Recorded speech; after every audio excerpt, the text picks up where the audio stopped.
Eleanor Thornton's fingers went numb first, then her pride. She stood alone on that frozen platform in Hollow Creek, Wyoming, watching the man who'd promised her a new life turn his back and walk away without a single word of explanation. 56 years old, 800 miles from everything she knew, and not a soul in this godforsaken town who cared whether she lived or died. But when a quiet rancher with calloused hands and honest eyes stepped forward and offered her something no fancy letter ever could, Eleanor would have to decide, was she brave enough to trust again? Stay with me until the end, and comment what city you're watching from. I want to see how far Eleanor's story travels. The train screamed into Hollow Creek Station, like it was warning her to stay aboard. Eleanor Thornton didn't listen. She'd stopped listening to warnings 5 years ago, when her husband Thomas took his last breath and left her with nothing but a name and a sister-in-law's spare bedroom. She gathered her traveling bag, worn leather soft from years of handling, and stood on legs that trembled from something deeper than the cold. The letter was in her coat pocket. She didn't need to read it again. She'd memorized every word Silas Whitmore had written. A woman of character and experience. A partnership built on mutual respect. Age matters little when hearts align. Pretty words. She'd believe them because she'd needed to believe something. The conductor called out the station name, and Eleanor moved toward the door. A young mother with 2 children pushed past her without apology. A miner reeking of whiskey stumbled by. Nobody looked at her twice. That was fine. She was used to being invisible. The cold hit her the moment she stepped onto the platform. Wyoming winter wasn't like Boston winter. This cold had teeth. It bit through her wool coat and settled into her bones like it meant to stay. She scanned the crowd for Silas Whitmore's face. The photograph he'd sent showed a distinguished man with silver hair and kind eyes. She'd studied that photograph so many times the edges had worn soft. There, standing near the station house. Tall, well-dressed silver hair exactly like the picture. Their eyes met across the platform. Eleanor watched his expression change. It happened fast. Recognition assessment, disappointment. Like watching a door swing open and then slam shut in a single breath. She knew that look. She'd seen it on the faces of shopkeepers who expected a younger widow, on the faces of her brother-in-law's friends, who couldn't understand why she hadn't simply faded into the wallpaper like a proper grieving woman should. Silas Whitmore started walking toward her anyway, because he was a gentleman, and gentlemen kept their appointments. Eleanor picked up her trunk. Heavier than she remembered. Everything was heavier these days. They met in the middle of the platform, close enough to speak without shouting, far enough to remain strangers. Miss Thornton. His voice was exactly as she'd imagined. Educated, controlled, empty. Mr. Whitmore, I trust your journey was comfortable. It was 800 miles, Mr. Whitmore. Comfortable isn't the word I'd choose. His jaw tightened. I see you have a direct manner. I have an honest one. Something I thought you'd appreciate given your letters. Silence stretched between them. Eleanor felt the cold seeping through her boots, felt the eyes of strangers on her back, felt the weight of every mile she'd traveled pressing down on her shoulders. Miss Thornton, Silas began, and she heard the rejection coming before he finished the sentence. I'm afraid there's been a misunderstanding. Has there? It wasn't a question. She wasn't going to make this easy for him. In your letters you were quite vivid, quite eloquent. I suppose I formed an impression that was perhaps... He trailed off, searching for a word that would wound less. Younger, Eleanor supplied. Her voice didn't shake. She'd had practice at this. You thought I'd be younger. You never specified. I told you I was 56 years old, Mr. Whitmore. I wrote it plainly in my second letter. You chose to hear what you wanted to hear. His face flushed. Now, see here. No. Eleanor stepped closer, and despite himself, Silas stepped back. You see here. You spent 3 months writing me letters about partnership and respect, and how age mattered less than character. You invited me to cross the country on those words. And now you're standing here telling me I'm not what you expected. Miss Thornton, please lower your voice." "I will not." Her voice rose, and she didn't care who heard. "You don't get to waste a woman's time and money and hope then act wounded when she calls it what it is." "And what is it?" "Cowardice, Mr. Whitmore. Plain and simple cowardice." She watched his expression shift embarrassment to anger to something that looked almost like shame. "Good. Let him feel it." "The hotel is 2 blocks north," he said stiffly. "The next eastbound train is Thursday. I'll cover your lodging until then. Keep your money." "Miss Thornton." "I said keep it." Eleanor picked up her trunk muscles, screaming in protest. "I've spent 5 years accepting charity from people who didn't want to give it. I'd rather freeze than take another cent from someone who thinks I'm not worth the trouble." Silas Whitmore opened his mouth, closed it, then simply turned and walked away. Just like that. No apology, no explanation, no acknowledgement that he'd just shattered the only hope she'd had left. Eleanor stood on that platform and watched him disappear into the crowd. The snow was falling harder now, big wet flakes that stuck to her coat and melted on her face. Or maybe those were tears. She couldn't tell anymore. The station clerk leaned out his window. Thin man, drooping mustache eyes that had seen this scene play out before. "Next eastbound train is Thursday, ma'am. 3 days. Hotel's 2 blocks north." "I heard." "You need help finding a place." Eleanor looked down at her trunk, then up at the gray sky, then at the town of Hollow Creek stretching before her. Wooden buildings huddled against the wind, smoke rising from chimneys, streets carved into mud and ice. "I need to walk," she said. "I'll walk until I figure out what comes next." "Storm's coming in, ma'am. Bad one from the looks of it." "Then I'd better walk fast." She picked up her trunk and started moving.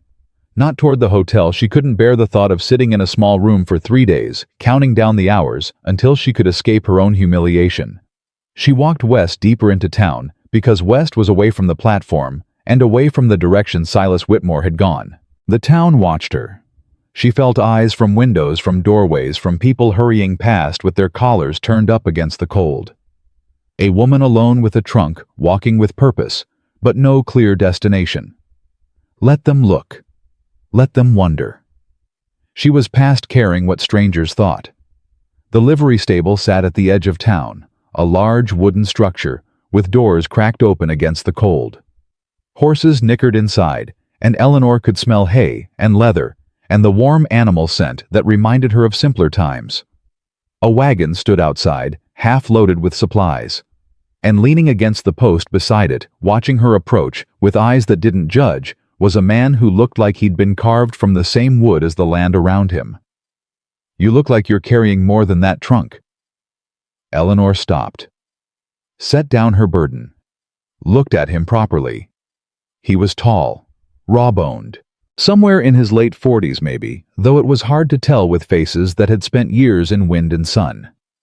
His coat was patched but clean. His hat was worn but cared for.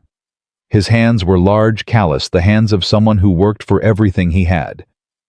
But it was his eyes that stopped her. Brown steady, the kind of steady that came from seeing things clearly and not looking away. "Depends," she said, surprised by how tired her voice sounded. "You offering help or judgment? Help don't cost a thing." He pushed off from the post, moving with the easy economy of someone who never wasted motion. "Judgment's too expensive for my taste." "Smart man." "Josiah Callahan." He didn't offer his hand, not out of rudeness, she thought, but because he'd seen her trunk and knew her hands were occupied. "Most folks call me Joe." "Eleanor Thornton." "You're the woman Whitmore was supposed to meet." It wasn't a question, but Eleanor answered anyway. "Was. Past tense.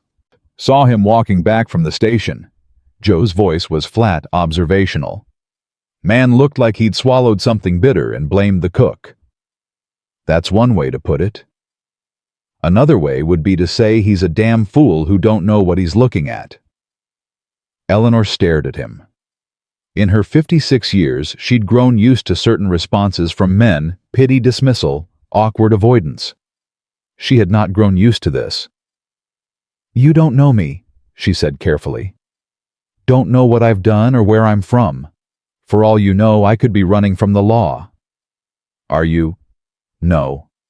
"Then I don't much care about the rest." Joe nodded toward his wagon. "Storm's coming in bad. You need somewhere to go. I've got space. It ain't fancy cabin about 10 miles out, spare room that's mostly used for storing tack. But it's warm and nobody'll bother you." Why? Why what? Why help a stranger? Joe was quiet for a moment, and Eleanor saw something flicker across his face. Pain, maybe, or memory. Then it was gone. "Because somebody helped me once when I had nowhere to go, and no reason to keep going. Figure I owe the world that much." Eleanor looked at him, this quiet man with his patched coat and honest eyes. She thought about the hotel 2 blocks north, about 3 days of sitting alone with her humiliation, about the long train ride back to a life that had stopped fitting years ago. "Your name again?" she asked. "Callahan, Josiah Callahan." "Well, Mr. Callahan." "Joe, just Joe." "Joe." She tested the name. It felt solid, real. "I should warn you. I'm not easy company. I say what I think, I don't suffer fools, and I've been told my temper could curdle milk." For the first time, something that might have been a smile ghosted across his weathered face. "Ma'am, I've lived alone for 6 years. I reckon I can handle a little honesty." "Then I suppose I'm coming with you." Joe picked up her trunk like it weighed nothing. "Suppose you are." He helped her into the wagon, his hand rough and warm against hers, his grip steady without being possessive. There was a blanket on the seat, and he shook it out and handed it to her without comment. "Thank you," Eleanor said. "Don't thank me yet. Road gets rough, and I ain't much for conversation." "Good. I'm tired of talking." They drove out of town in silence. Eleanor wrapped the blanket around her shoulders and watched Hollow Creek disappear behind them. The wind pushed against the wagon, making it creak and groan, but Joe drove with the relaxed competence of someone who'd made this journey 1,000 times. The land stretched endless in all directions, white and gray and brown, beautiful in its emptiness, terrifying in its scale. Eleanor had grown up in cities where buildings and people pressed close. This was different. This was space so vast, it made her feel both insignificant and strangely free. "You came west for him?" Joe asked after a mile of quiet. "I came west for a new life. Thought I'd found the path to one in his letters. Turns out the path was a dead end. Paths usually are until you make your own." Eleanor looked at him, really looked. That sounds like something a man says when he's walked a few dead ends himself.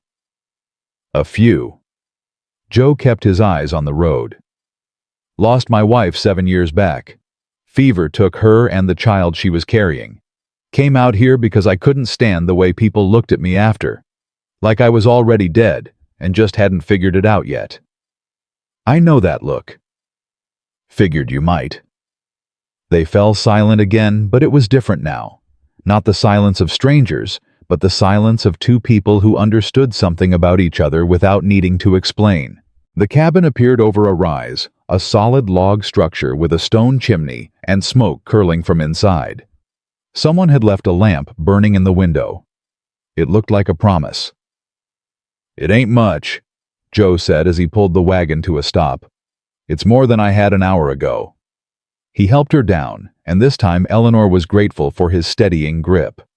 Her legs had stiffened during the ride, and the cold had seeped deeper into her bones than she'd realized. Inside the cabin hit her with a wave of warmth that made her eyes sting. The stove in the corner radiated heat. The room was simple table chairs, a bed in one corner, shelves lined with books and supplies. Everything clean but worn. It smelled like pine and coffee and wood smoke. It smelled like someone's home. "Fire's hot," Joe said, hanging his coat by the door. "Coffee's probably burnt by now, but I can make fresh. You take the bed tonight. I'll make do on the floor." I can't take your bed. Ma'am. He turned to look at her, and his eyes were kind without being pitying. You just traveled 800 miles to get your heart stomped on by a fool who don't deserve the dirt on your boots. You're taking the bed. Eleanor felt something crack in her chest. Not pain, she knew pain. This was something else. Something she hadn't felt in so long she'd forgotten its name. Gratitude, maybe, or hope. I don't know how to thank you, she said quietly. Don't need thanks. Joe moved to the stove, poured 2 cups of coffee, and brought one to her. Need you to rest. Tomorrow we'll figure out what comes next. Tonight, you just need to be warm and safe. Eleanor wrapped her hands around the cup and felt the heat seep into her palms. The coffee was bitter and strong, exactly what she needed. Why are you doing this? She asked again.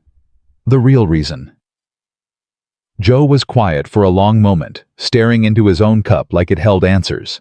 Because I know what it's like to be left with nothing, he said finally. And I know what it's like to have someone offer a hand when you didn't expect it. Changed everything for me. Figured maybe.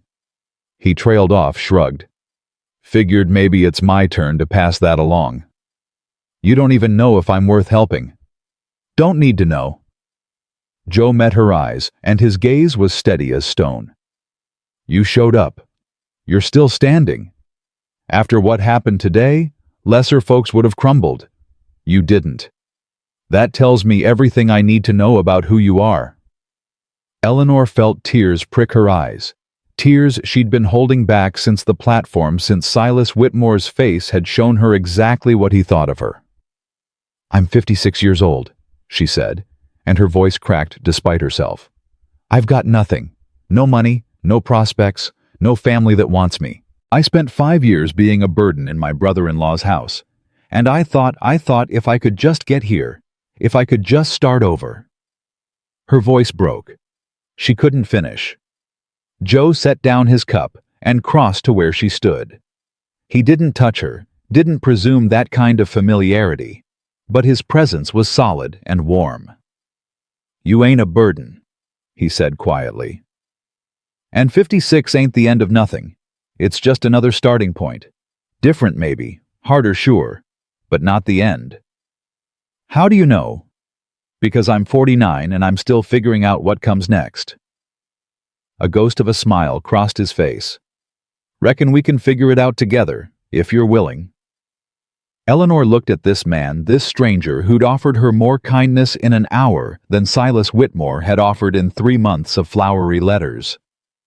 She thought about the road that had brought her here, all the wrong turns and dead ends and broken promises. And she thought about the fact that sometimes the wrong road leads you exactly where you need to be.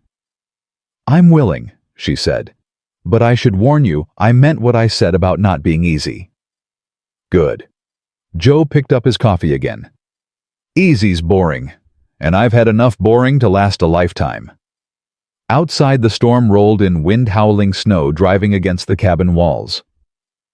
Inside, the fire crackled, and the coffee grew cold, and 2 people who'd lost everything slowly began to realize they might have found something worth keeping. Eleanor didn't know what tomorrow would bring. Didn't know if she could trust this quiet rancher with his patched coat and steady eyes.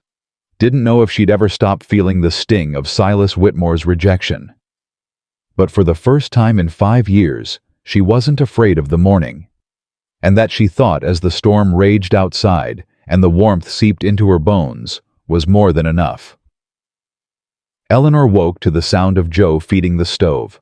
She didn't open her eyes right away, just lay there, listening to him move through the cabin, the creak of floorboards, the soft thud of logs, the scratch of a match.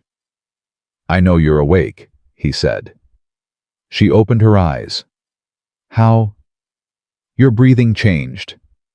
Eleanor sat up, pulling the blanket around her shoulders. You notice things like that?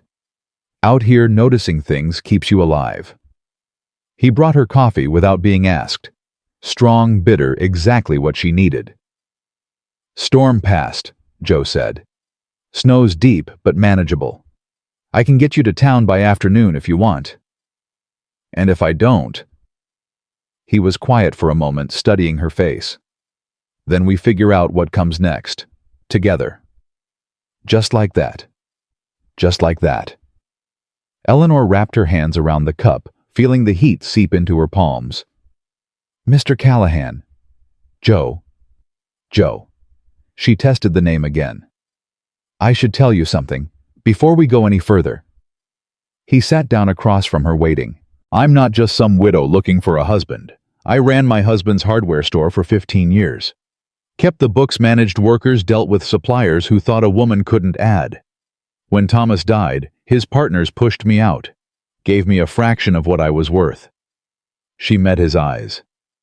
I'm not helpless. I'm not looking for someone to save me. Good, Joe said. I ain't looking to save anyone. Tried that once. Didn't work out. Your wife. Pain flickered across his face. Hannah. She was sick for 3 months before the end. I did everything. Every remedy. Every doctor. Every prayer I could think of. Didn't matter. She died anyway, and the baby with her. I'm sorry. Don't be. It was 7 years ago. I've made my peace with it. He paused. Mostly. Eleanor set down her cup. So, what are you looking for? Honestly, I ain't looking for anything.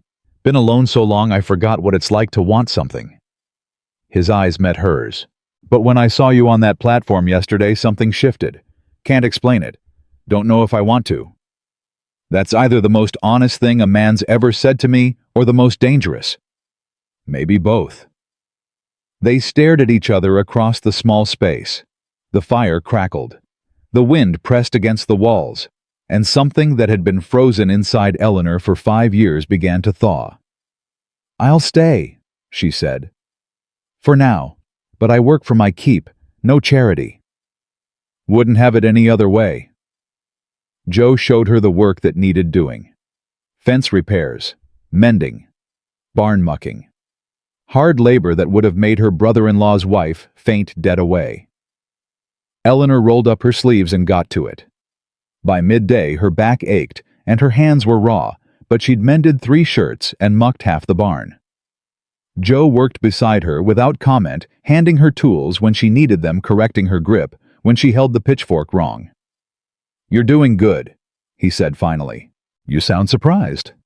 I'm not. You've got workers' hands. Noticed them yesterday. Eleanor looked down at her palms, calloused, rough, nothing like a lady's hands should be. My mother always said they were my worst feature. Your mother was wrong. Something warm bloomed in Eleanor's chest. She pushed it down. Too soon for that. Way too soon. They were walking back from the barn when Joe stopped suddenly, his head cocked toward the road. What is it? Rider coming.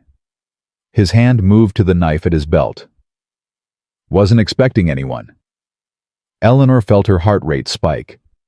Trouble? Don't know yet. Get inside. Stay by the window. I'm not hiding. I ain't asking you to hide. His eyes met hers. I'm asking you to watch my back. There's a rifle above the door. You know how to use it. I know how to use it. Then get inside. Eleanor moved toward the cabin, but she didn't go far. Just far enough to grab the rifle and position herself where she could see the approaching rider through the window. The man who rode up was young, maybe 30, maybe less. Lean face, quick eyes, the kind of smile that showed too many teeth. His horse was lathered, breathing hard. Afternoon, the stranger called out. Name's Colt Brewer. Horse threw a shoe about 2 miles back. Was hoping I could trouble you for some help. Joe didn't move from his position by the barn. That's a long way to walk in this cold. Tell me about it. Colt swung down from his saddle, wincing dramatically. Feet are near frozen. Don't suppose you've got somewhere warm I could rest up. Barn's warm enough. Got hay and blankets. Something flickered in Colt's eyes. Annoyance, maybe. Or calculation. Was hoping for something a little more hospitable. Barn's what I've got. I can pay. Good money. Don't want your money. Colt's smile tightened. That's not very neighborly. I ain't your neighbor. For a moment, the two men stared at each other. Eleanor's finger found the trigger of the rifle. She didn't like this.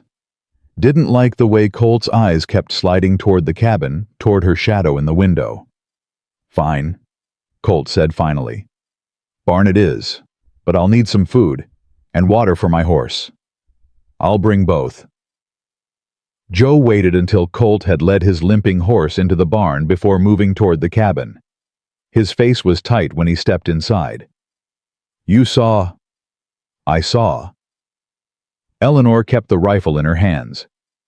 He's lying about something. His horse ain't lame. Watched it walking. Gates even. He pulled that shoe himself, or I'm a Chinaman. Why would he do that? Only one reason I can think of. Joe moved to the window, peering toward the barn. He wanted a reason to stop here. Question is why. You think he's a thief? I think he's trouble. What kind I ain't sure yet. They watched the barn as the afternoon stretched toward evening. Colt emerged once to use the outhouse, his eyes scanning the property with a thoroughness that made Eleanor's skin crawl. He's counting, she said quietly. Windows, doors, lines of sight. You notice that too? I told you, I ran a business. You learn to read people. Joe turned to look at her. What do you read in him? Hunger, not the kind that food fixes. Eleanor's grip tightened on the rifle. He wants something, and he's trying to figure out how to get it. Then we don't give him the chance. Night fell slow and cold. Joe brought food to the barn, beans and bread. Nothing fancy, and came back with a grim expression. He asked about you, he said. Wanted to know who the woman in the window was, why you were here. What did you tell him? Told him you were my wife. Eleanor's breath caught. You what? Seemed safer than the truth. Joe's eyes met hers. A widow staying alone with a bachelor. That's a target. A married woman. That's different. You could have asked first. Didn't have time. He was pushing. Joe sat down heavily by the fire. Man's got plans, Eleanor. Bad ones. I can feel it. Then we need to be ready. They took turns keeping watch that night. Eleanor took the first shift, sitting by the window with the rifle across her knees. The cabin was quiet. The fire crackled softly. Outside, the wind had died down, leaving the world wrapped in an eerie stillness. 2 hours in, she heard it. Footsteps. Soft, careful, coming from the direction of the barn. Joe? He was awake instantly, reaching for his knife. Someone's moving out there, Eleanor whispered. They listened together. The footsteps stopped somewhere near the cabin, then started again, circling. He's testing us, Joe breathed. Seeing if we're awake. What do we do? Nothing. Not yet. Let him think we're sleeping. The footsteps circled the cabin twice, pausing at each window. Eleanor's heart hammered in her chest, but she kept her breathing steady, kept her hands still on the rifle. Finally, the footsteps retreated toward the barn. He'll try again, Joe said quietly. Probably closer to dawn when he thinks we're deepest asleep. Then we don't sleep. You need rest. So do you. Eleanor moved to sit beside him. We'll watch together, and when he comes, we'll be ready. Joe was quiet for a moment. Then he reached out and took her hand. His palm was rough, warm, steady. You're something else, Eleanor Thornton. So I've been told, usually not as a compliment. It is from me. They sat together in the darkness, hands clasped, waiting for whatever came next. Dawn was still an hour away when Colt Brewer made his move. The door latch lifted slowly, so slowly, Eleanor almost missed it. But she didn't miss the creak of hinges or the shadow that slipped through the gap. That's far enough. Her voice cut through the darkness like a blade. Colt froze 1 foot inside the cabin. Easy, ma'am. You were just breaking into our home in the middle of the night. Eleanor raised the rifle to her shoulder.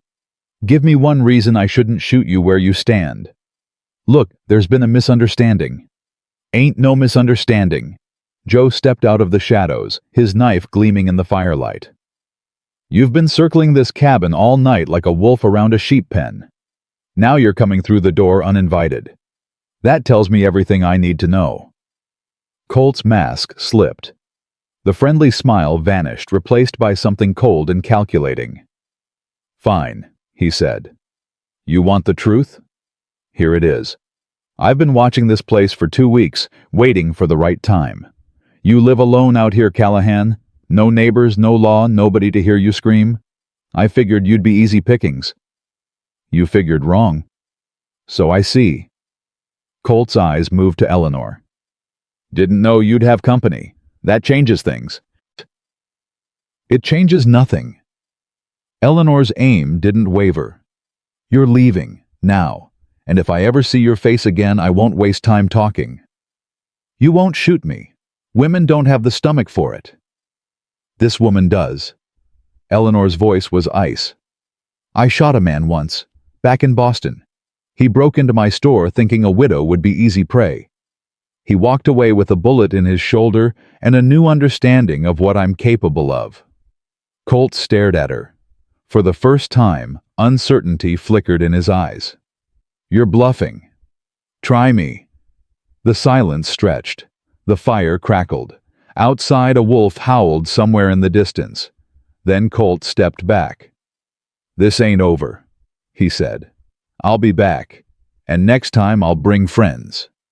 Next time I won't give you a warning. He backed out of the cabin, keeping his hands visible until he cleared the door. They listened to his footsteps crunch through the snow, heard him mount his horse, heard the hoofbeats fade into the distance. Only then did Eleanor lower the rifle. Her hands were shaking. Her whole body was shaking. You did good, Joe said quietly. I feel like I'm going to be sick. That's normal. Means you're human. He guided her to a chair, brought her water, stayed close without crowding. Eleanor focused on breathing in and out, until the trembling stopped. He'll be back, she said finally. He meant what he said. I know. We need to go to town. Tell the sheriff. Sheriff Harwood's a good man. He'll listen. Joe knelt beside her chair, looking up into her face. But Eleanor, there's something else we need to talk about. What? When I told Colt you were my wife. He stopped, started again. I know it was presumptuous. I know we barely know each other. But if we go to town and start telling people different stories, it'll cause problems. Questions we can't answer. You want me to keep pretending. Just until this is settled. After that, you can tell people whatever you want. But right now, with Colt out there making threats? He shook his head. A married woman has protection. A widow living in sin with a bachelor. She's got nothing but gossip and judgment. Eleanor stared at him. You're asking me to lie. I'm asking you to survive. It wasn't what she'd expected. Wasn't what she'd wanted. But looking into Joe's steady eyes, Eleanor realized something. He wasn't trying to control her. He was trying to protect her. And he was giving her the choice. Fine, she said. I'll be your wife, for now. But Joe... Yeah. If this becomes real, if you want it to become real, you ask me proper. You don't assume. You don't presume. You ask. Something shifted in his expression. Hope, maybe. Or something deeper. Fair enough, he said. And Eleanor, yes. I'm glad you stayed. She reached out and took his hand, the same hand that had steadied her through this long, terrible night. So am I. They rode into Hollow Creek as the sun climbed toward noon. The town was alive with activity. Shopkeepers sweeping porches, children running through muddy streets, women gathered in clusters to share gossip. Every eye turned toward them as they passed. Here we go, Joe muttered. Let them look. They stopped at the sheriff's office, a sturdy building near the center of town. Joe helped Eleanor down from the wagon, his hand lingering on hers a moment longer than necessary. Ready. Ready. Sheriff Daniel Harwood was a broad-shouldered man with a gray mustache and eyes that had seen too much to be surprised by anything. He listened without interrupting as Joe described Colt Brewer's visit and threats. "Colt Brewer," the sheriff repeated. "Young fellow, lean face scar on his right cheek. That's him. I know him. He's wanted in 3 counties for robbery. Been trying to catch him for months." Harwood leaned forward. "You say he threatened to come back with friends?" His exact words. "Then I'll put together a posse. We'll watch the roads, set up patrols." The sheriff's eyes moved to Eleanor. "Ma'am, I don't believe we've met." "Eleanor Thornton, Joe's wife." The lie came easier than she'd expected. Harwood's eyebrows rose, but he didn't comment. "Well, Mrs. Callahan, you've got yourself one of the good ones. Joe here's as honest as they come." He stood extending his hand. "Welcome to Hollow Creek. Sorry your introduction's been so rough." "I've survived worse." "I don't doubt it." They left the sheriff's office and stepped into the street. Eleanor was aware of the stares, the whispers, the way people's heads turned to follow their progress. "Word's getting around," Joe said. "Good. The more people know, the harder it'll be for Colt to try anything." They stopped at the general store for supplies. The owner, a heavy-set man named Fletcher, greeted Joe with surprise. "Callahan, haven't seen you in town for weeks. And who's this lovely lady?" "My wife, Eleanor." Fletcher's eyes widened. "Wife? You old dog, you never said a word." "Happened quick." Joe's hand found Eleanor's. "Sometimes you just know." "Well, congratulations." Fletcher came around the counter to pump their hands. "Let me introduce you around. There's some folks you should meet." Before Eleanor could protest, she was being swept into a whirlwind of introductions. Martha Dawson, who ran the hotel, Ruth Chen, who owned the laundry, Agnes Pritchard, the sharp-tongued widow who seemed to know everyone's business. "You're the one Whitmore rejected," Agnes said bluntly. Eleanor felt her cheeks flush. "Word travels fast." "Honey, word travels faster than lightning in a town this size, but you landed on your feet, I see." Agnes's eyes moved to Joe, who was talking with Fletcher across the store. "Joe Callahan's a good man. Quiet, keeps to himself, but solid. You could do a lot worse." "I didn't come here looking for a husband." "Nobody comes here looking for what they find." Agnes patted Eleanor's hand. "But that's the beauty of it. Sometimes the best things are the ones we never expected."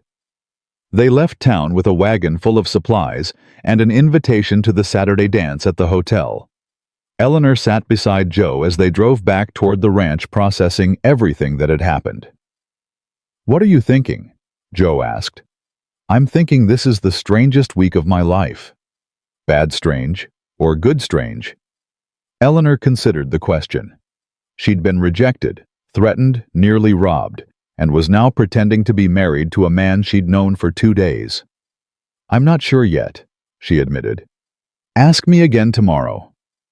They were halfway home when Joe pulled the wagon to a stop. "What is it?"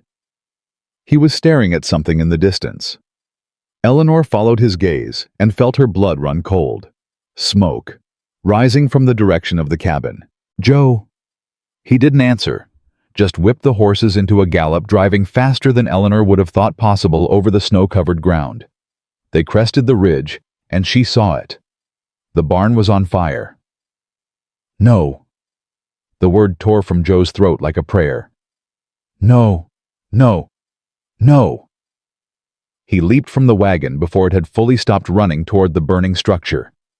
Eleanor grabbed the rifle and followed, her heart pounding in her chest. "The horses!" Joe shouted. "I have to get the horses out! Joe, wait!" But he was already charging into the smoke, disappearing through the barn doors. Eleanor stood frozen, watching flames lick up the walls. She could hear screaming horses screaming, and Joe's voice shouting commands, trying to calm the panicked animals. Then she heard something else. A laugh. Low, cruel, coming from somewhere behind her. Eleanor spun around, raising the rifle. Colt Brewer stood 20 feet away, a torch in one hand and a pistol in the other. "Hello, Mrs. Callahan," he said. "Miss me?" Eleanor didn't think. She aimed. "Drop the gun," she said. "Now."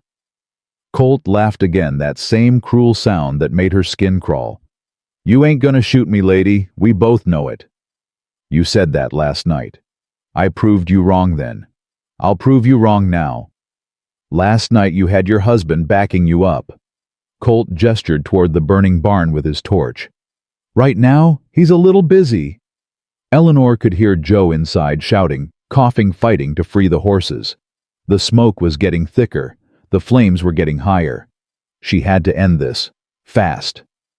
"What do you want?" she demanded. "What do I want?" Colt took a step closer. "I want what I came for. The money in that cabin, the horses in that barn, and maybe—" His eyes traveled over her in a way that made her stomach turn. "Maybe something else. You're disgusting. I'm practical." Another step. "See, I've been watching this place for weeks. Knew Callahan lived alone, knew he kept cash hidden somewhere. Easy target, I figured. Then you showed up and complicated things. Sorry to inconvenience you." "Oh, you did more than that." His smile turned ugly. "You humiliated me, made me run like a scared dog. My partners ain't gonna let me live that down easy." "Partners? You think I work alone?" Colt gestured vaguely toward the trees. "Got 2 boys out there watching the road, making sure nobody interrupts our little reunion." Eleanor's heart sank. 3 against 1. Joe trapped. No help coming. She was on her own. "Here's what's gonna happen," Colt continued.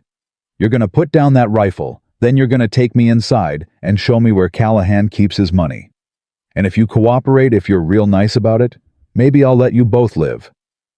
And if I don't cooperate, then I walk over to that barn and I lock the door. Your husband burns alive while you watch." Colt shrugged. "Your choice." A crash came from inside the barn. Joe's voice rose above the roar of the flames. "Eleanor, get out of here! Run!" She didn't move. Didn't take her eyes off Colt. "Sounds like time's running out," he said. "What's it gonna be?" Eleanor's mind raced. She could shoot him, probably should shoot him, but his partners were out there. If she fired, they'd come running. And with Joe trapped, she couldn't fight off 3 men alone. She needed to buy time, needed to think. "Fine," she said, lowering the rifle slightly. "You win." Colt's grin widened.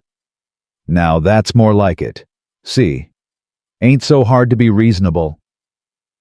He started toward her pistol, still raised torch, casting dancing shadows across his face. 5 feet away. 4. 3. Eleanor moved. She swung the rifle like a club, catching Colt across the temple with the stock. He staggered, cursing, and she didn't give him time to recover. She hit him again, harder this time, and watched him crumple into the snow.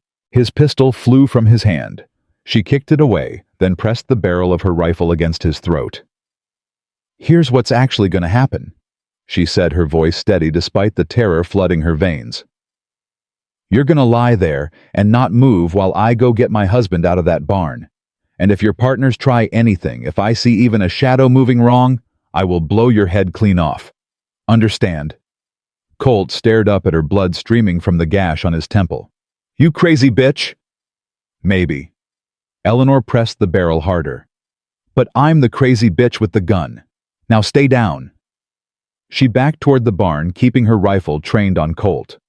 The heat hit her face like a physical force. Smoke burned her lungs, but she kept moving. Joe, can you hear me?" A coughing fit answered her. Then his voice strained and desperate. "Eleanor, get out. The roof's gonna go. Not without you." She reached the barn door and pushed it open. The heat intensified, stealing her breath. Through the smoke, she could see Joe struggling with one of the horses, a terrified mare that was rearing and kicking, fighting the rope he was trying to untie. "Joe?" He looked up. His face was black with soot, his eyes red and streaming. "What the hell are you doing? Saving your stubborn hide. Now move." She grabbed a bucket half full of water from yesterday's chores and threw it on the flames nearest the door. It barely made a difference, but it bought them seconds. Joe finally freed the mare, slapping her hindquarters to send her running out the door. 2 more horses were tied at the back of the barn, screaming in fear. "I'll get them," Eleanor shouted. "You get out." "Like hell. Joe, there's a man out there with a gun. I knocked him down, but I don't know how long he'll stay down. I need you outside watching him." He hesitated, just for a second. Then he grabbed her arm. "Be fast," he said. "Please. Go." He ran for the door. Eleanor plunged deeper into the smoke. The heat was unbearable. Every breath felt like swallowing fire, but the horses were there, 2 of them tied to posts that were already starting to char. She reached the first one, a gelding with wild eyes and foam on his lips. Her fingers fumbled with the knot. Too tight. Wouldn't give. "Come on," she muttered. "Come on, come on, come on." The rope finally loosened. The gelding bolted past her, nearly knocking her down. One more. Just one more. But the last horse wasn't tied. It was trapped. A beam had fallen across its hindquarters, pinning it to the ground. "No." Eleanor dropped to her knees beside the animal. "No, no, no." She grabbed the beam and pulled. It didn't move. She pulled harder, putting everything she had into it. Her muscles screamed. Her lungs screamed. The horse screamed. "Come on!" The beam shifted, just an inch. But an inch was enough. The horse scrambled free, lurching to its feet, and galloping toward the door. Eleanor tried to follow, but her legs wouldn't cooperate. The smoke had gotten into her lungs, was choking her, blinding her. She couldn't see the door anymore. Couldn't see anything but fire and darkness. Then hands grabbed her. Strong hands lifting her, carrying her. "I've got you," Joe's voice said in her ear. "I've got you." They burst out of the barn together, stumbling into the cold, clean air. Eleanor fell to her knees, coughing so hard she thought her ribs might crack. Joe collapsed beside her, his arms still around her shoulders. "You damn fool woman," he gasped. "I told you to run. And I told you—" Another coughing fit. "I'm not leaving you. You could have died in there. So could you." Behind them, the barn groaned. They turned just in time to see the roof collapse, sending sparks spiraling into the darkening sky. Eleanor's eyes went to where she'd left Colt. He was still there, but he wasn't alone anymore. 2 other men stood over him, helping him to his feet. "Joe? I see them?" He pushed himself up, putting his body between Eleanor and the 3 men. His hand went to his belt, but his knife wasn't there. Must have lost it in the barn. "Well," Colt said, wiping blood from his face. "Looks like the odds just changed." Eleanor raised her rifle again, but her arms were shaking. The smoke had taken too much out of her. She could barely keep the barrel level. "Eleanor," Joe said quietly, "get behind me." "No." "Eleanor." I said no. She steadied the rifle. "We face this together or not at all." Colt's partners were spreading out, trying to flank them. One was big, huge, actually, with hands like dinner plates. The other was wiry, quick-looking, with a knife already drawn. 3 against 2, Colt said. "And your woman can barely stand. How do you like your chances, Callahan? Better than yours." Big talk from a man with no weapon. Joe's jaw tightened. "I don't need a weapon to deal with you." "Maybe not me." Colt nodded to his partners. "But them. That's a different story." The big one started forward. Eleanor swung the rifle toward him. "Stop!" He kept coming. "I said stop." "You ain't gonna shoot," the big one rumbled. "You're shaking like a leaf." "She already shot me once," a new voice called out. "I wouldn't test her." Everyone froze. Sheriff Harwood emerged from the trees on horseback, a rifle of his own leveled at Colt's head. Behind him came 2 deputies, both armed, both looking like they meant business. "Evening, Colt," Harwood said calmly. "Been looking for you." Colt's face went white. "How? You think I didn't have men watching the roads?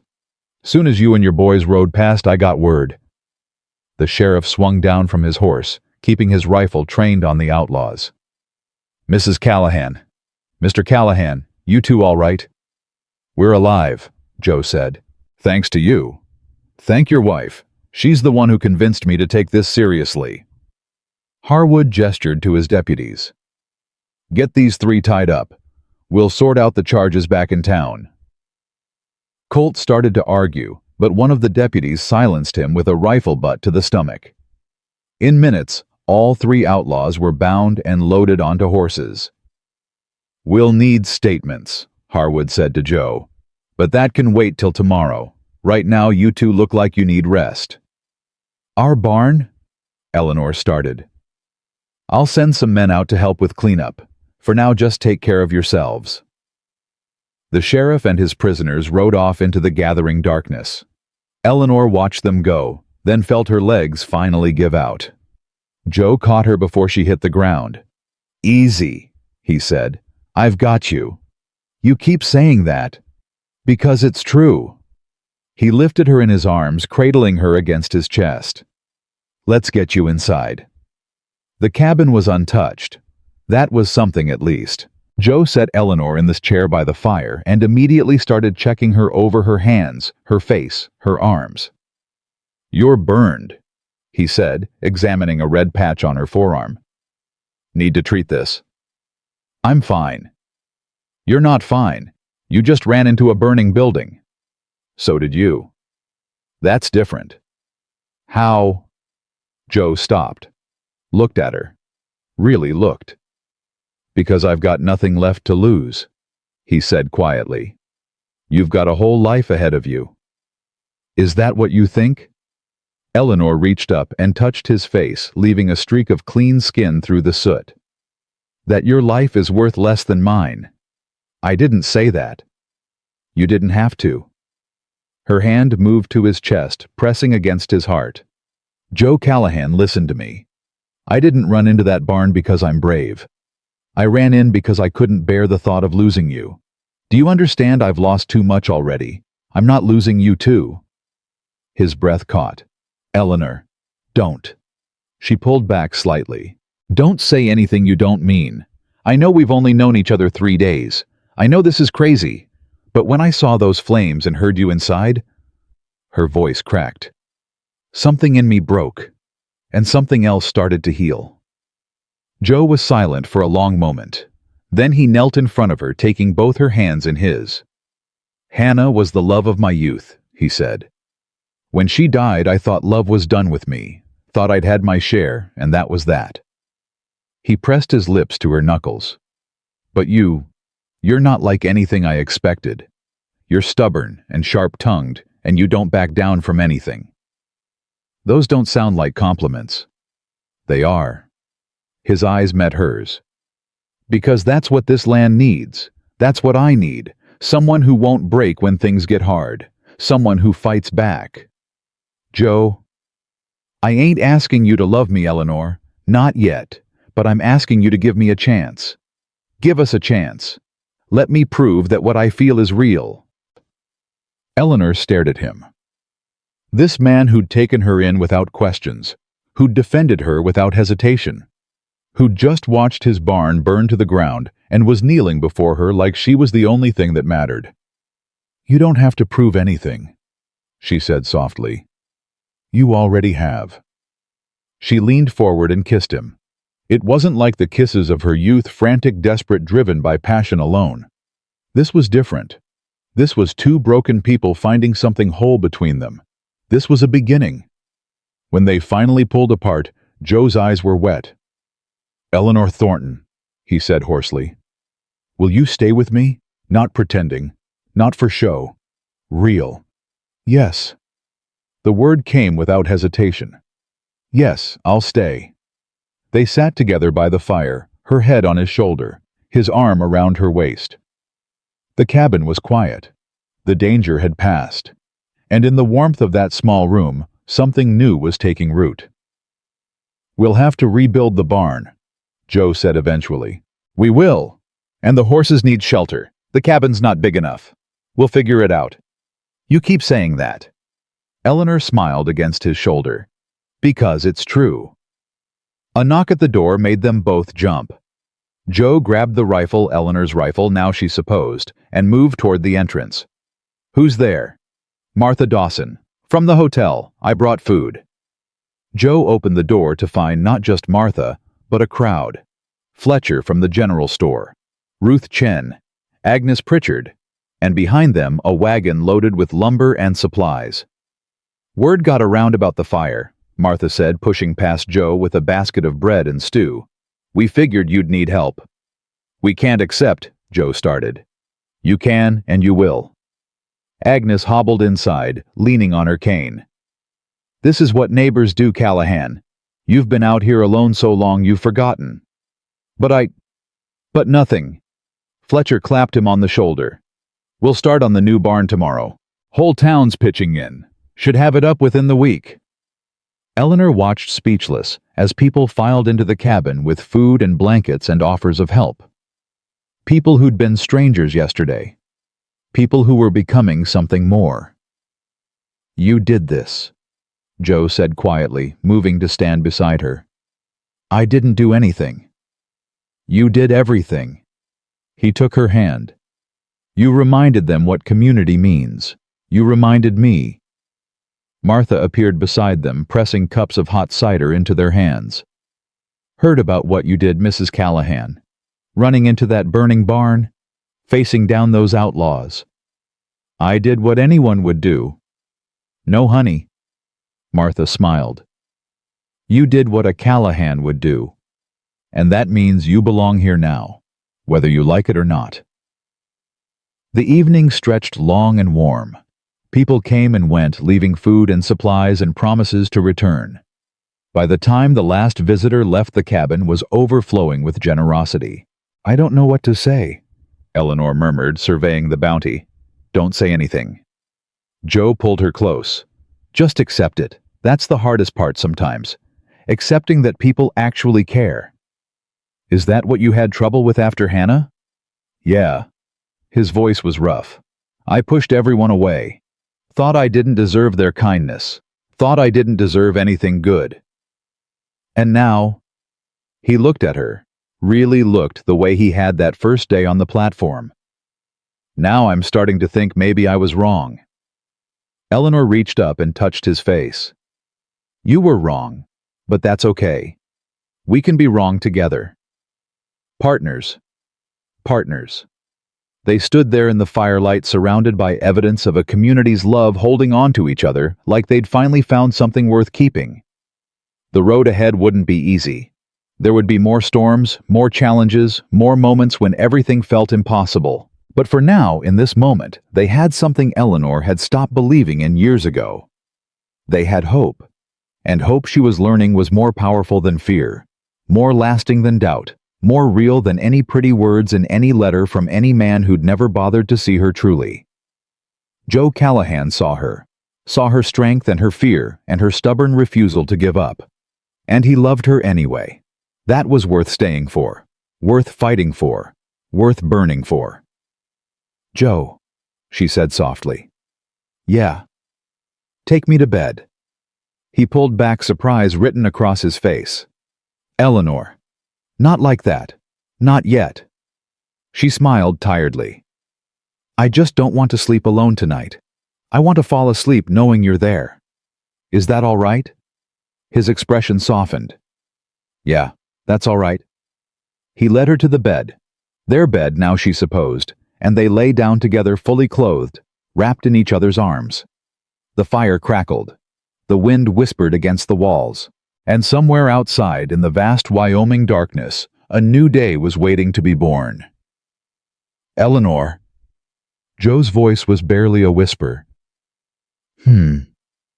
Thank you. For staying, for fighting, for being exactly who you are. Thank you for seeing who I am." Couldn't miss it. She felt him smile against her hair. "You're the brightest thing in this whole damn territory." Eleanor closed her eyes and let herself believe it. Let herself believe that 56 wasn't too old for love, that broken things could be mended, that sometimes the worst days of your life led straight to the best ones. She'd come to Wyoming looking for a fresh start. She'd found so much more. She'd found a home. She'd found a partner. She'd found herself. And as sleep finally claimed her warm and safe in Joe Callahan's arms, Eleanor Thornton, soon to be Eleanor Callahan, if she had anything to say about it, felt something she'd almost forgotten existed. Peace. Real, honest, hard-won peace. The kind that could not be shaken by fire or fear or any man's cruelty. The kind that came from knowing exactly where you belonged. The week that followed, the fire changed everything. Eleanor woke each morning to the sound of hammers.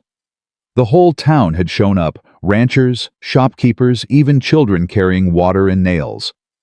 They worked from dawn to dusk, raising walls where there had been ashes. "You don't have to help," Joe told her on the third day. "You've done enough." "I'm not standing around while everyone else works." Eleanor grabbed a bucket of nails.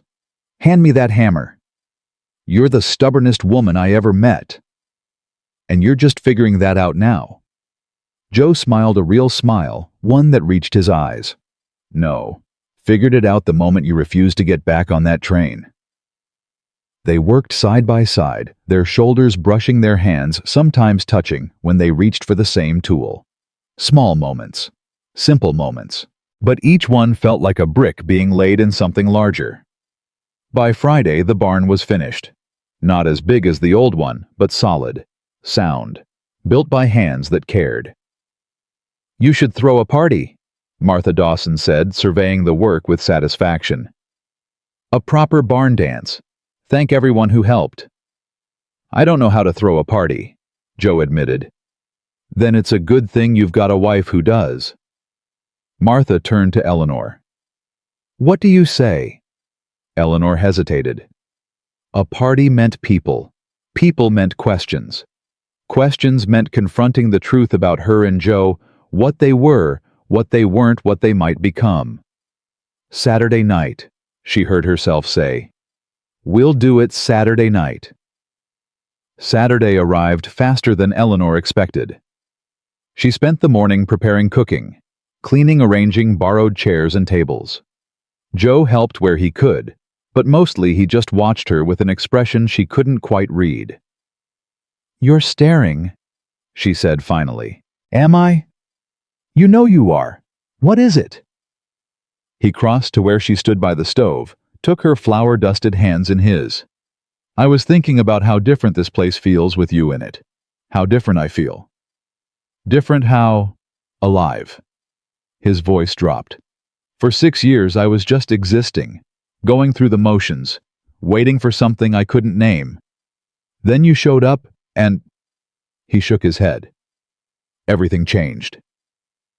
Eleanor's heart hammered against her ribs. "Joe, I know we said we'd take things slow. I know it's only been a week. But Eleanor, I need you to know something." "What?" "I love you." The words came out rough, unpracticed, like he'd been holding them back for years. "I know that's crazy.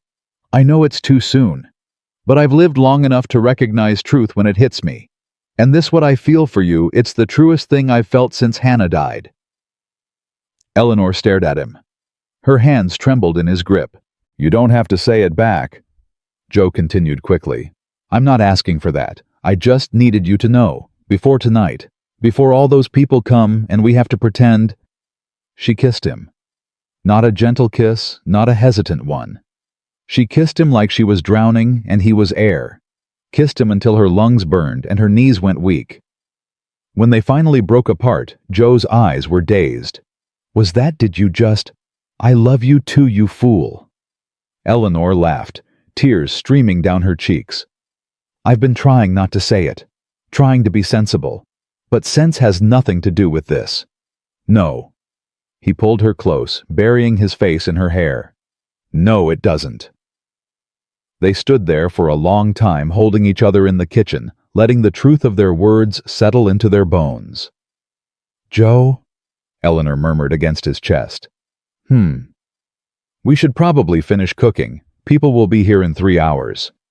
He laughed a real laugh, full and warm. "Yeah, we probably should." The guests started arriving at dusk.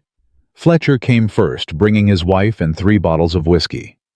Then Martha and her husband, arms loaded with pies. Then Ruth Chen with her quiet smile and a basket of dumplings that smelled like heaven. More people followed, faces Eleanor recognized from town. Faces she didn't, all of them bringing food and good wishes and the kind of warmth that made her chest ache. "You've done something to this town," Agnes Pritchard said, hobbling up to Eleanor with her cane. "Don't know what, but people are different since you came." "I haven't done anything." "You've given them something to believe in." The old woman's eyes were sharp. "A story. Woman crosses the country on a broken promise, nearly dies, ends up with the town hermit. That's the kind of thing that gives people hope." "Hope for what?" "Hope that it's never too late. Hope that second chances exist. Hope that love doesn't have an expiration date." Agnes patted Eleanor's arm. "Don't underestimate the power of a good story, child." Before Eleanor could respond, Martha appeared at her elbow. "Eleanor, there's someone here to see you." "Who?" Martha's expression was strange, half sympathetic, half amused. "You'd better come see for yourself." Eleanor followed Martha through the crowd, her stomach tightening with every step. Something was wrong. She could feel it. Then she saw him. Silas Whitmore stood near the barn door, hat in hand, looking like he'd rather be anywhere else in the world. Eleanor stopped dead. "What's he doing here?" she hissed to Martha. "Says he wants to talk to you, apologize apparently."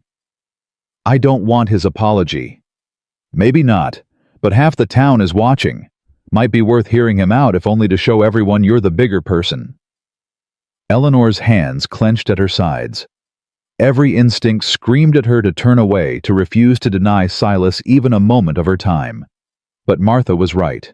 People were watching, and Eleanor had spent too many years being invisible to waste this chance. "Fine," she said through gritted teeth. "I'll hear him out. But if he says one wrong word, I'll hold your earrings while you slap him."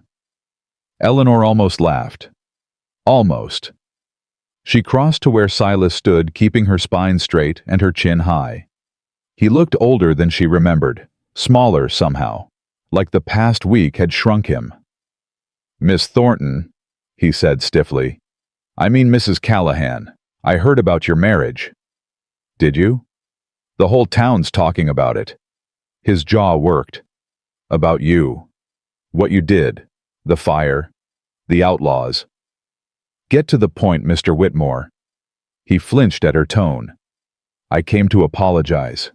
What I did at the station, the way I treated you, it was unconscionable. I've regretted it every day since." "Have you?"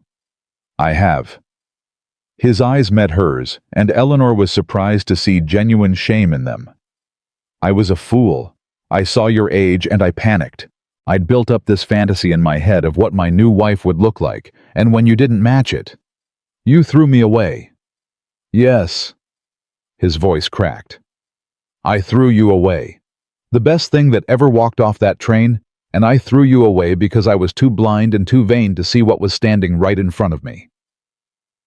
Eleanor stared at him. She'd imagined this moment, dreamed of it even. Silas Whitmore on his knees begging her forgiveness. But now that it was happening, she felt nothing. No triumph. No satisfaction. Just a vague emptiness where her anger used to be. "I forgive you," she said. Silas's head snapped up. "You what?" "I forgive you." Eleanor shrugged. "Not for your sake. For mine. I don't want to carry the weight of hating you. It's too heavy, and I've got better things to do with my strength."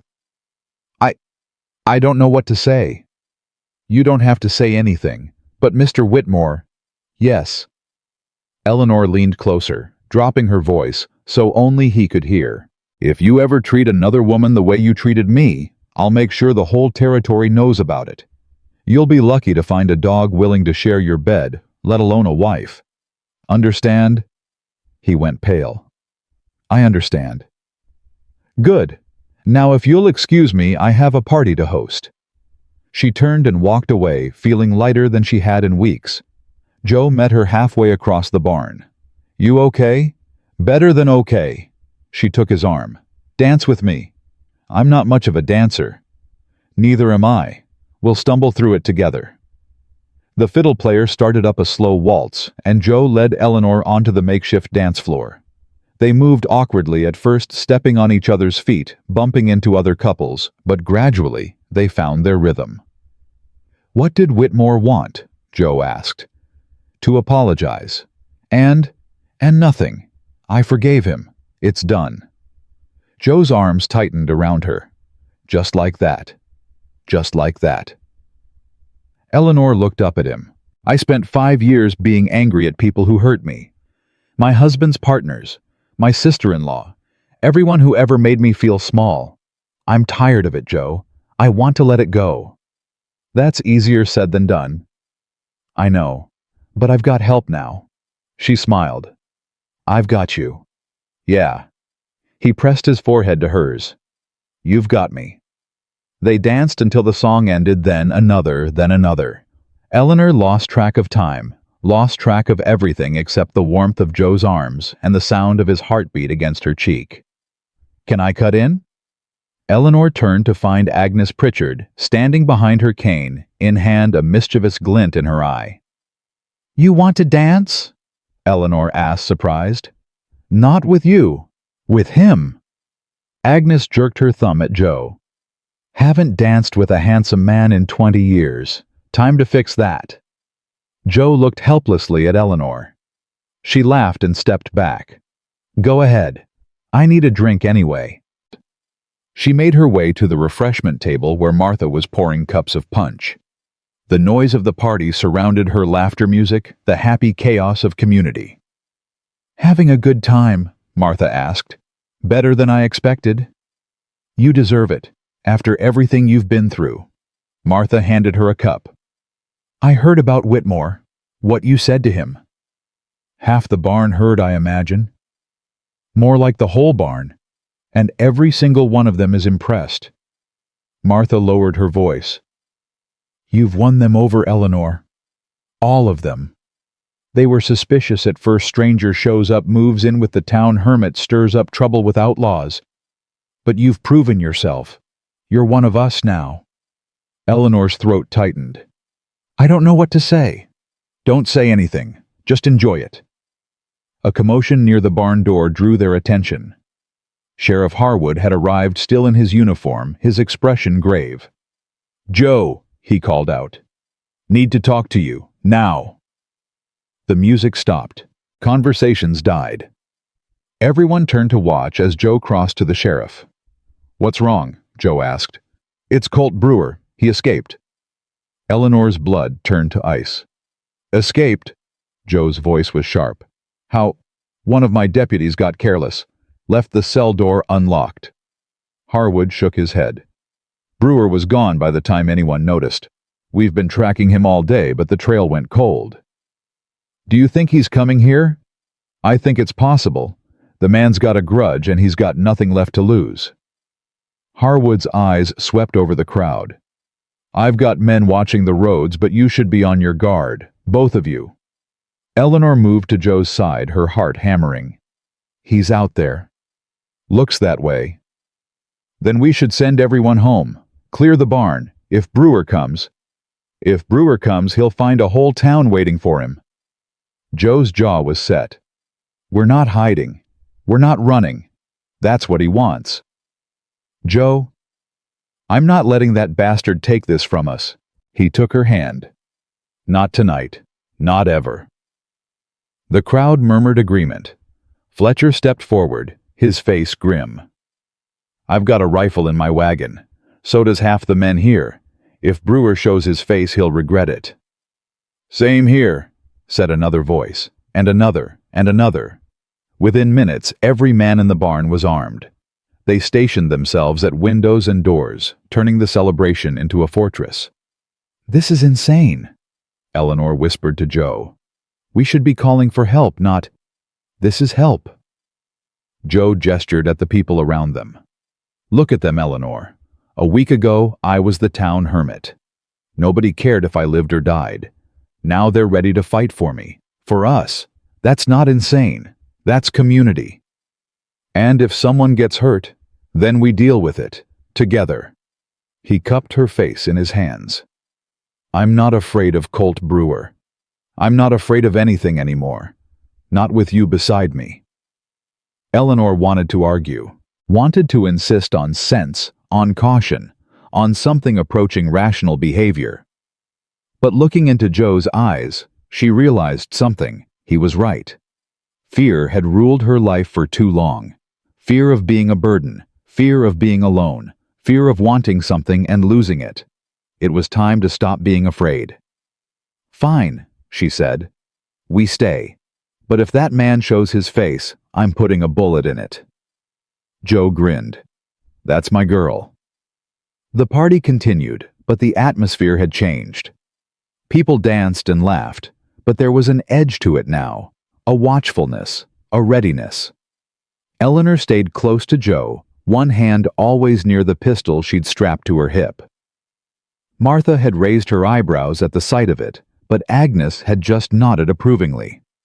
Smart woman, the old lady had said. Never trust a man to protect you when you can protect yourself. Hours passed. The food dwindled. The whiskey flowed, and still no sign of Colt Brewer. Maybe he's not coming, Eleanor said around midnight. Maybe. Joe didn't sound convinced. You think he's out there watching?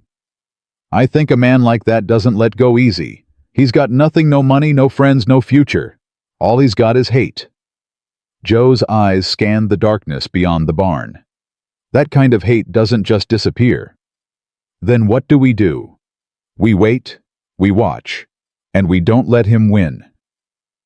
The last guests left around 2 in the morning. Fletcher offered to stay, but Joe waved him off.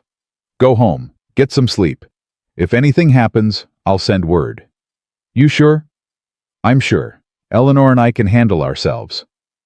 Fletcher looked at them both, at Joe with his rifle, at Eleanor with her pistol, at the hard determination in their eyes. Yeah, he said slowly. I believe you can. The barn was empty now, silent, except for the creak of settling wood. Eleanor helped Joe clean up stacking dishes, folding tablecloths, trying to pretend everything was normal. Joe, yeah. When this is over, when Brewer's caught and things settle down, what happens to us? He set down the lantern he'd been carrying. What do you mean? I mean... Eleanor hesitated. We've been pretending to be married, telling people we're husband and wife. But we're not. Not really. Does that bother you? It bothers me that I don't know what we are. One minute we're strangers, the next we're confessing love, and through it all there's this lie hanging over us. I need to know where we stand, Joe. I need to know if this is real. He crossed to her in 3 strides, took her hands in his. You want to know if this is real? Yes. Then I'll show you. He reached into his pocket and pulled out a small object, a ring, simple gold worn smooth with age. This was my mother's. She gave it to me before she died, said I should save it for someone who deserved it. His voice shook. I've been carrying it for 15 years, Eleanor. Waiting. And now I know what I was waiting for. Eleanor's breath stopped. I know it soon, Joe continued. I know we've only known each other a week. But I've learned the hard way that time isn't promised. You can wait and wait for the perfect moment, and then it's gone. Joe, I'm not asking you to answer now. I'm not asking you to decide anything. I'm just asking you to take this ring and think about it. Think about what you want, what you really want. And when you're ready, if you're ready, we'll talk. He pressed the ring into her palm and closed her fingers around it. Eleanor stared at him, speechless. The ring was warm from his body heat, solid and real against her skin. I don't need to think about it, she heard herself say. What? I said I don't need to think about it. She opened her hand, looked at the ring, looked at him. Joe Callahan. I've spent 5 years thinking about what I should do, what I shouldn't do, what people would say, what was proper and sensible and safe. I'm done thinking. Eleanor. Ask me properly. His eyes widened. You mean, I mean, get down on one knee and ask me to marry you. Like you mean it. Like it's the most important thing you've ever done." For a moment, Joe just stared at her. Then slowly, he sank to one knee. "Eleanor Thornton," he said, his voice rough with emotion.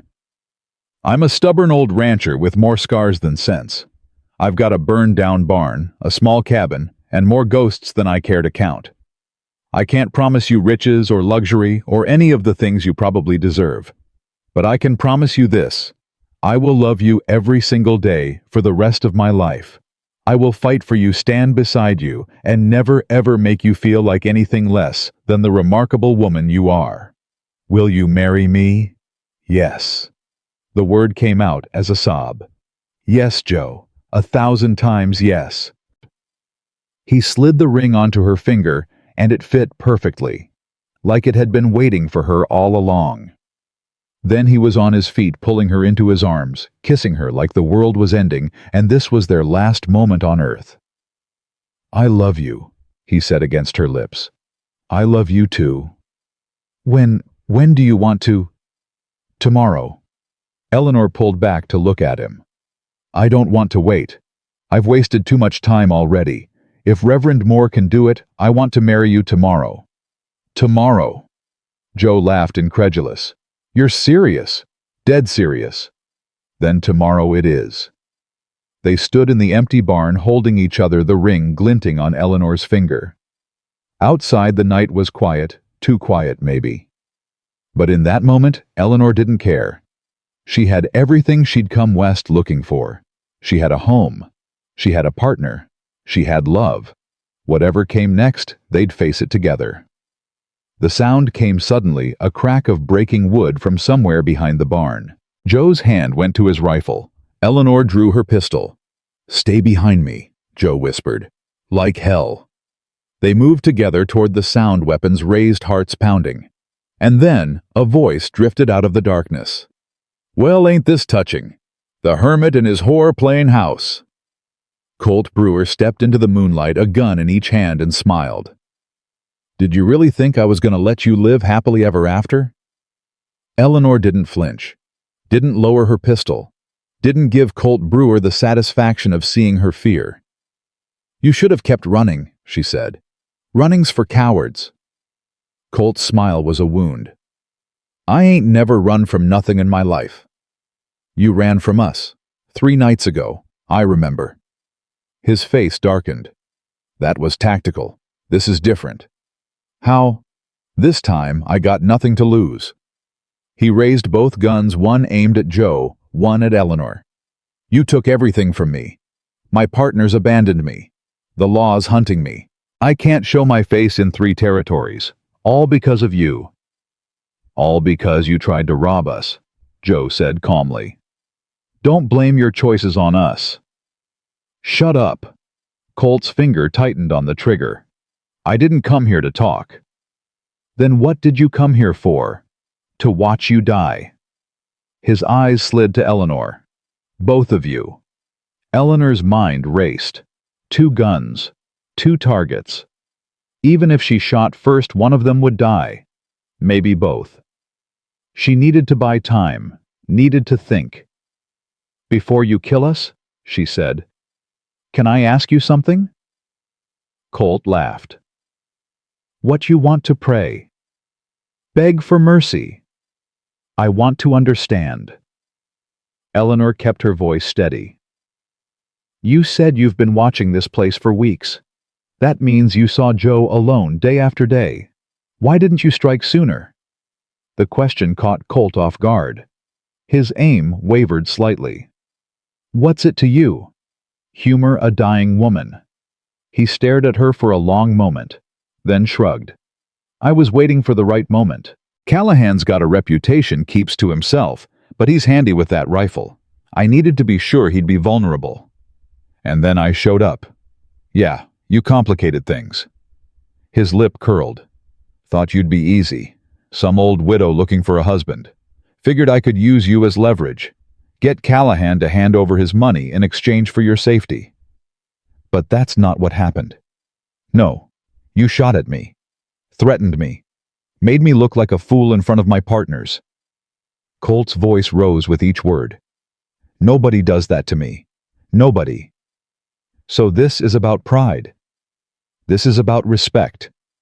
Eleanor almost laughed. Almost. But she could see Colt's fingers trembling on the triggers, could see the madness in his eyes. He was past reason, past negotiation. This was going to end in blood. The only question was whose. "Joe," she said quietly, not taking her eyes off Colt. "When I move, you drop." "Eleanor, trust me." She didn't wait for his response. Didn't wait for Colt to realize what she was doing. She just moved. Her pistol came up in a smooth arc, the motion she'd practiced 1,000 times in Thomas's store. Colt fired, but she was already twisting, already falling, and the bullet went wide. Joe dropped to the ground just as Eleanor's shot rang out. Colt screamed. His right arm jerked the gun flying from his hand. But his left hand was still up, still aimed, still ready to fire. "Bitch!" He pulled the trigger. The bullet caught Eleanor in the shoulder. She felt the impact like a punch, felt the hot rush of blood, felt her legs give out beneath her. "Eleanor!" Joe was moving before she hit the ground. He tackled Colt, driving him backward, slamming him into the barn wall. The second gun went flying. They grappled in the darkness, two men fighting with fists and fury. Eleanor tried to raise her pistol, but her arm wouldn't cooperate. The pain was everywhere now, drowning her, pulling her under. She heard the sounds of combat grunts, curses, the meaty thud of fists on flesh. She couldn't see who was winning, could barely see anything through the haze of agony. Then a voice cut through the chaos. "That's enough." Sheriff Harwood's booming command froze everyone in place. Eleanor looked up to see him standing in the moonlight, rifle raised, two deputies at his side. "Step away from him, Callahan." Joe staggered back, breathing hard. Colt lay on the ground, face bloodied, barely conscious. "He shot Eleanor," Joe said, his voice raw. "He shot her." "I know. We heard the gunfire." Harwood moved to where Eleanor lay, kneeling beside her. "Mrs. Callahan, can you hear me?" "I hear you." Her voice came out as a whisper. "Is Joe—" "I'm here." Joe appeared beside her, taking her hand. His face was wet with tears. "I'm here, Eleanor. I'm not going anywhere." "The bullet went clean through," Harwood said, examining her shoulder. "You're lucky. Another inch to the right, and it would have hit something vital. Don't feel lucky. You're alive. That's luck enough." The sheriff turned to his deputies. "Get Brewer secured, and send someone for Doc Patterson." Everything after that blurred together. Hands lifting her, voices talking over her head, the jolt of pain as she was carried inside. Then nothing. Eleanor woke to sunlight and the smell of coffee. She was in bed, their bed, hers and Joe's, with clean bandages wrapped around her shoulder. The pain was still there, but dulled, now manageable. "You're awake." Joe's voice came from beside her. She turned her head to find him sitting in a chair, dark circles under his eyes, stubble covering his jaw. "How long?" she asked. 2 days. 2 days. Doc Patterson gave you something for the pain, said you needed to sleep." Joe's hand found hers. "I've been here the whole time." "You look terrible." "You got shot. I'm allowed to look terrible." Eleanor tried to laugh, but it came out as a cough. Joe immediately reached for a cup of water, helping her drink. "Colt," she asked. "In jail. For good this time. Harwood's got 3 deputies watching him around the clock." Joe's jaw tightened. "He'll hang for what he did. Sheriff's making sure of it." "Good. Is it—" Joe's eyes searched her face. "I keep thinking if I'd been faster, if I'd protected you better." "Stop." Eleanor squeezed his hand. "You didn't fail me, Joe. You've never failed me. You almost died. But I didn't. Because I had something to live for." She raised their joined hands, and the ring on her finger caught the light. "I had you." Joe's composure cracked. He lowered his head to their hands, and she felt his shoulders shake. "I thought I lost you," he said, his voice muffled. "I thought after everything, after finally finding you, I was gonna lose you." "You didn't. I know. But Eleanor, if you had—" He looked up, eyes red-rimmed. "I don't know what I would have done." "You would have kept living."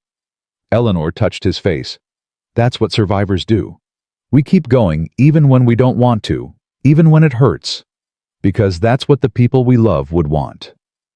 "How do you know that—" "Because it's what I would want." She smiled softly. "If something had happened to me, I would have wanted you to find happiness again, to love again, to not let one tragedy define the rest of your life." "I don't want to love again. I want to love you." "Then it's a good thing I'm still here." He kissed her, then carefully mindful of her injury, but with a tenderness that made her heart ache. "I love you," he said against her lips.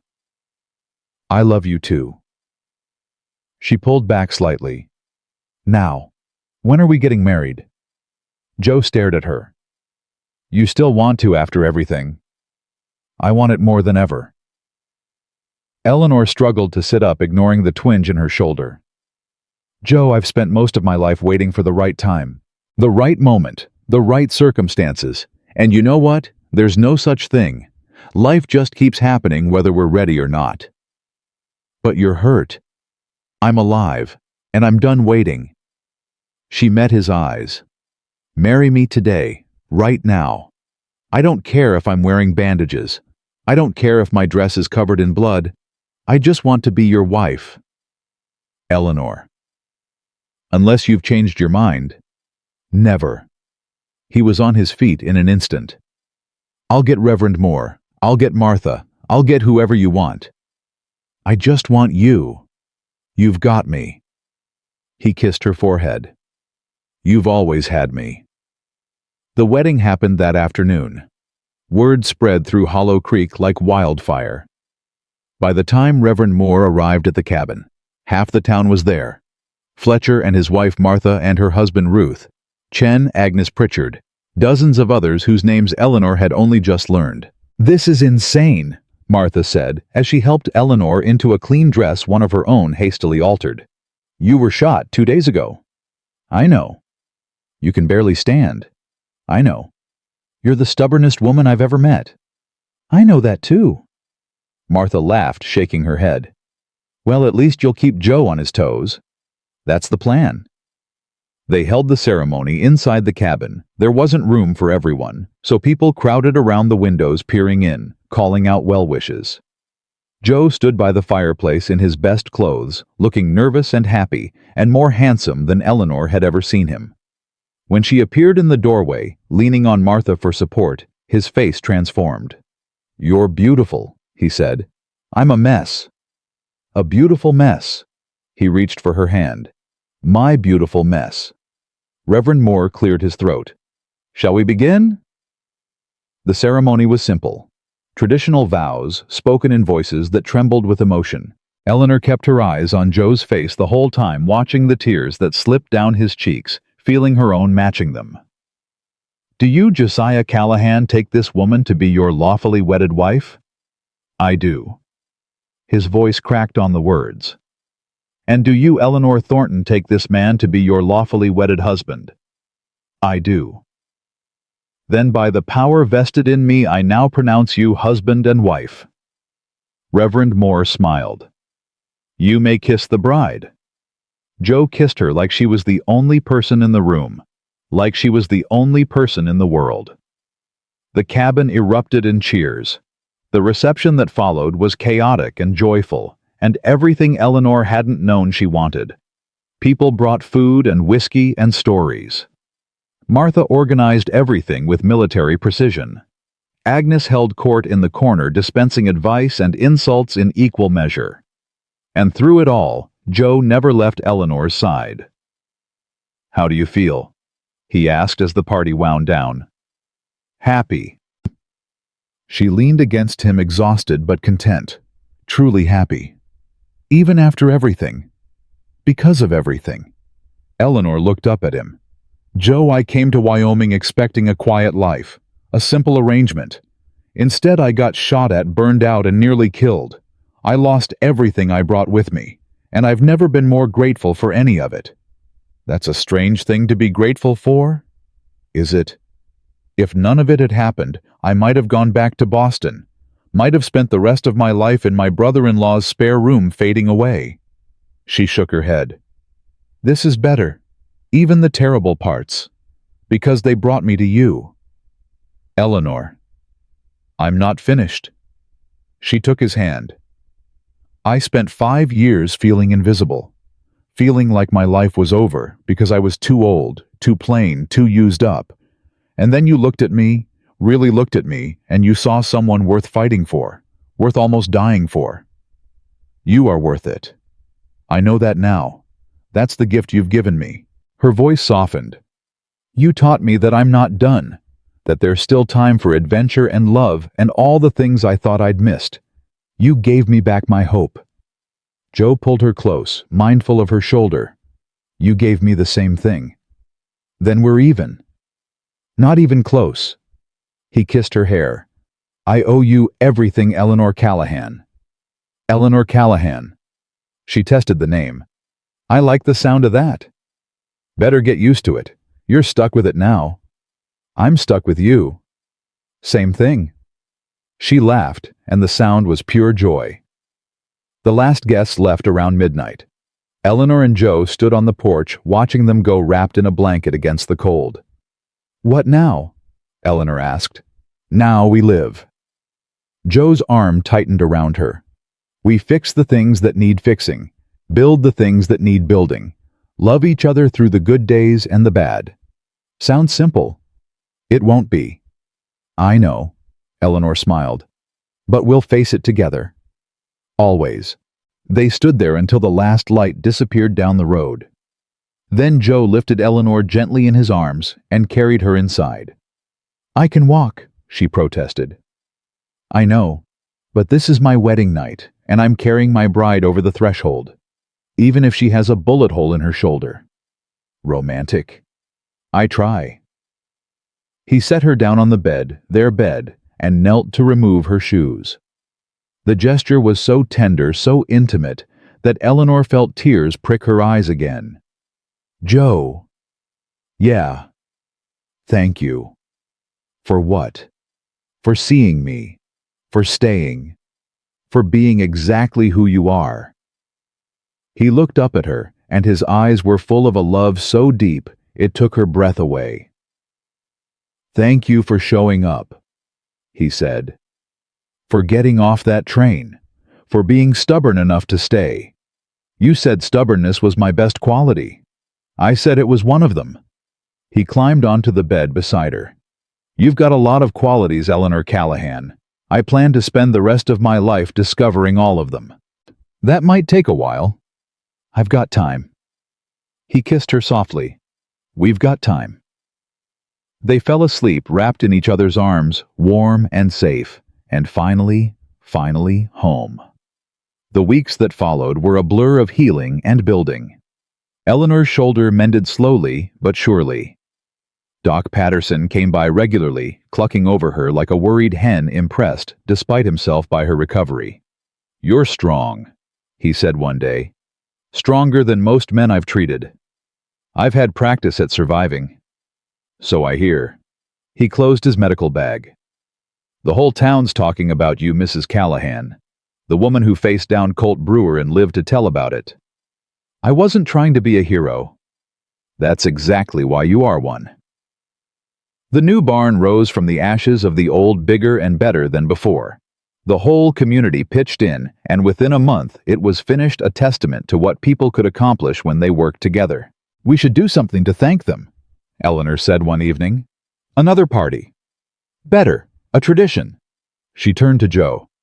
Every year on the anniversary of the barn raising, we invite everyone over. Food, music, dancing, a celebration of community. That could be a lot of people. Good, we've got the space now.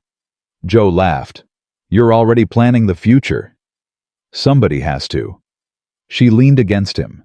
Besides, I like the idea of filling this place with people. With life. So do I.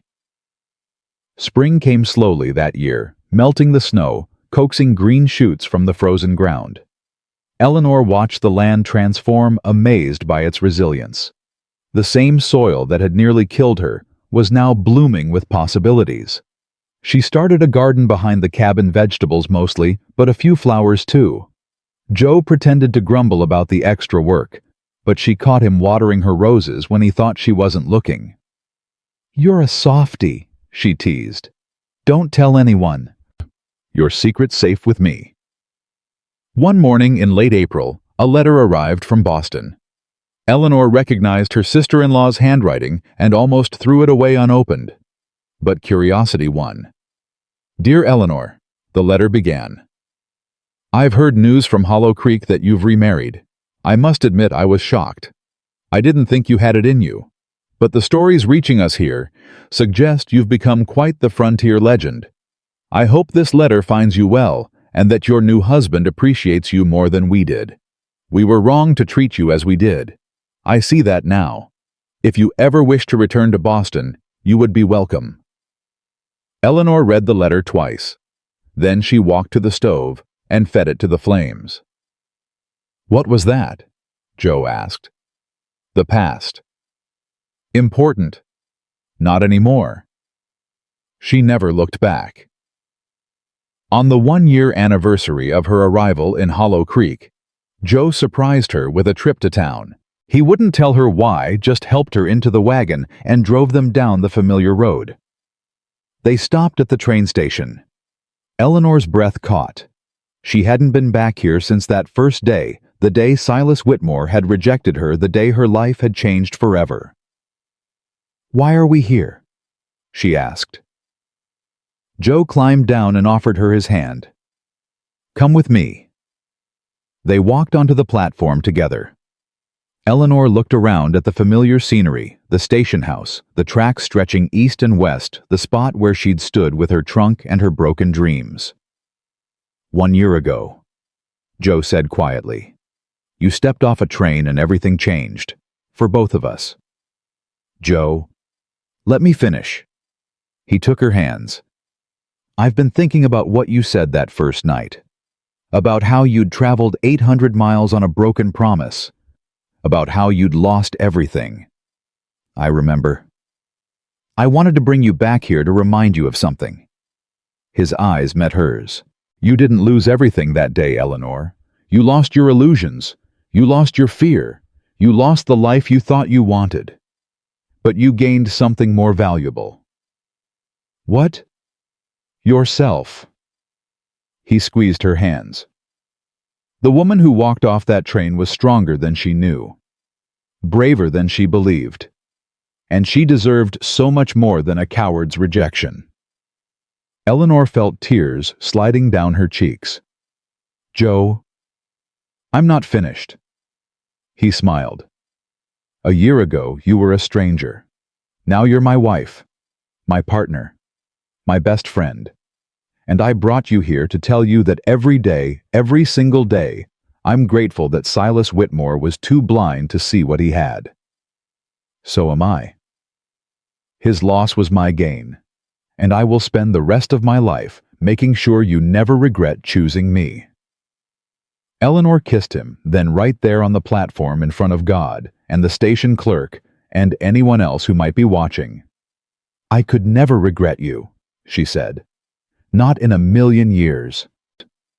They stood on that platform for a long time, holding each other, watching the trains come and go.